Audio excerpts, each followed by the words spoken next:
Welcome. My name is Thomas Ledford, and I'm here.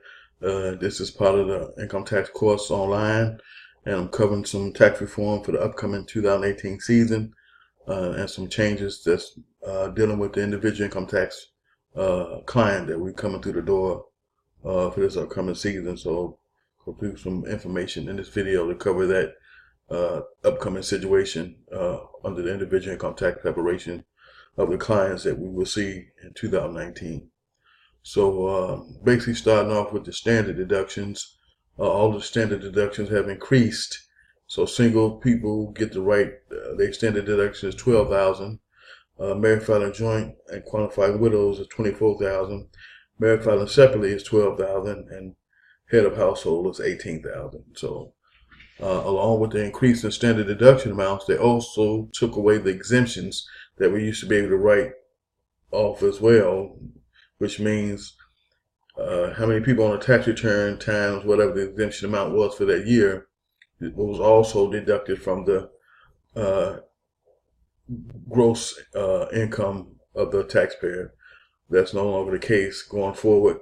So now you have an increase in standard deductions, but you don't have the exemption amounts that you can also deduct this year going forward and beyond because of the new tax reform. So that's going to play a role for people who make significant income when it comes to filing their income tax returns, $50,000 or better. They notice a difference. And also, when it comes to itemized deductions, with the standard deduction amounts increasing like they have, it's going to make it that much difficult to be able to itemize, which for people who couldn't itemize no way, the standard deduction increase will be definitely a help to a majority of the people who fall into a certain income range going forward. Also, certain deductions are no longer available on Schedule A, which is the itemized deduction form. So that's another thing going forward that's going to change for itemized deductions that are left to be deducted on the Schedule A form. You still got medical and dental expenses that we can deduct based on the 7.5% of the adjusted gross income for that particular taxpayer.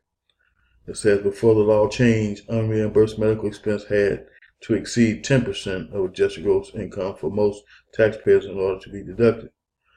You can deduct certain unreimbursed medical expenses that exceed 7.5 of your 2018 adjusted gross income before the law changed.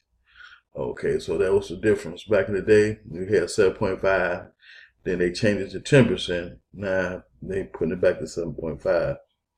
Also, if you do itemize, you can deduct this part of your eligible medical and dental expense that is more than 7.5% of the 2018 gross income. So again, like I said, it's back at 7.5. It says what next for tax year 2019. If you plan to itemize for tax year 2019, your unreimbursed medical and dental expenses will have to exceed 10% of the 2019 adjusted gross income in order to be deducted.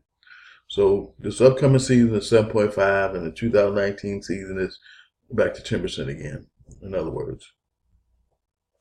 Also, we're dealing with the increase in child tax credit for kids 16 and under.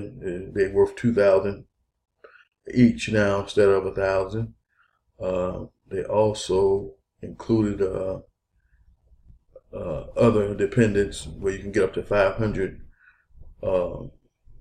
back for those particular ones. But the only catch to this new stuff is that it's too much. It's not going to really change the situations that's going on with how individuals file anyway when it comes to certain relationships on the return and not being called out later on for that particular individual on the return by the IRS later. So, it's just certain things when it comes to the relationship status and the other requirements that it's going to still be the key to being able to claim certain dependents or kids, as you will, that's going to determine who's going to go on the tax return and who you're going to have to worry about being audited for later. You know what I'm saying? So the relationships that's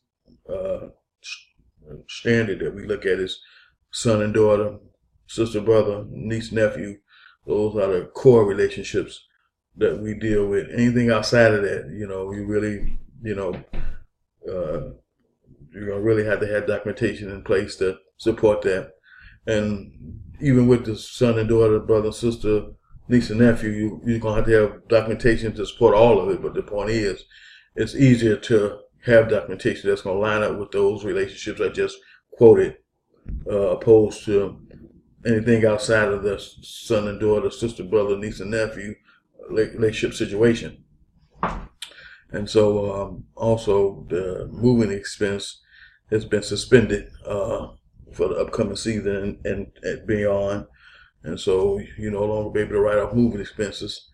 So that's one of the new things for this upcoming season.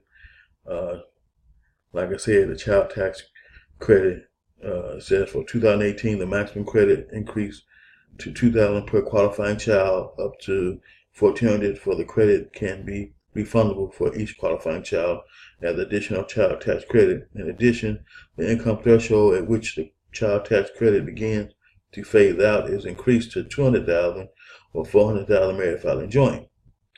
So those are the things that's new for this season. They're $2,000 per child, and now it's a chance to get up to $1,400 as a refundable credit that's going to go towards your refund for this upcoming tax season for people who qualify for that. And also, it says more families with children under 17 qualify for the larger credit. And then it says credit for other dependents. A new credit for up to $500 is available for each of your qualifying dependents other than children who can be claimed for the child tax credit. The qualifying dependent must be a U.S. citizen, U.S. national, or U.S. resident alien. The credit is calculated with the child tax credit in the form's instructions. The total of both credits is subject to a single phase out when adjusted gross income exceeds $200,000 or $400,000 married filing jointly. It says you may be able to claim the credit if you have children age 17 or under, or children age 17 or over, including college students, children with ITINs, or other older relatives in your household. It says Social Security number is required for child tax credit. Beginning with tax year 2018, your child must have Social Security number issued by the Social Security Administration before the due date of the tax return, including extensions, to be claimed as a qualifying child for the child tax credit or additional child tax credit. Children with the ITIN can be claimed for either credit. If your child immigration status has changed so that your child is now a U.S. citizen or permanent resident, both, the child's Social Security card still has the word not valid for employment on it. Ask SSA, Social Security Administration, for a new Social Security card without these words. So it says if your child doesn't have a valid Social Security number, your child may still qualify you for credit for the other dependent. This is a non-refundable credit up to $500 per qualifying person. If your dependent child lives with you in the United States and has an ITIN but not a Social Security number issued by the due date of your 2018 return, including extension, you may be able to claim the new credit for other dependents for that child. It says spouse and dependents residing outside the United States who use individual taxpayer identification numbers as tax processing numbers issued by the IRS should review the information on irs.gov/ITIN to determine whether they need to renew an ITIN before filing a tax return next year. They do not need to renew the ITIN if they would have been claimed as a dependent qualifying for this personal exemption benefit and not for any other benefit. Okay, and also the alternative minimum tax exemption amount increased to $70,300 $109,400 if married filing joint or qualifying widow, $54,700 if married filing separately. The income levels at which the AMT exemption begins to phase out have increased to $500,000 or $1 million if married filing joint.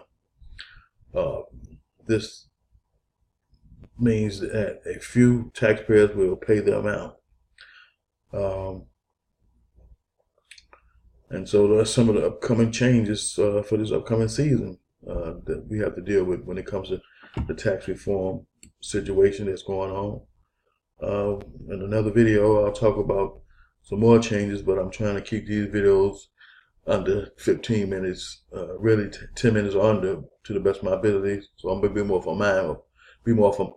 mindful as I create these videos for the income tax online course for the students that's enrolled. And see you in the next video.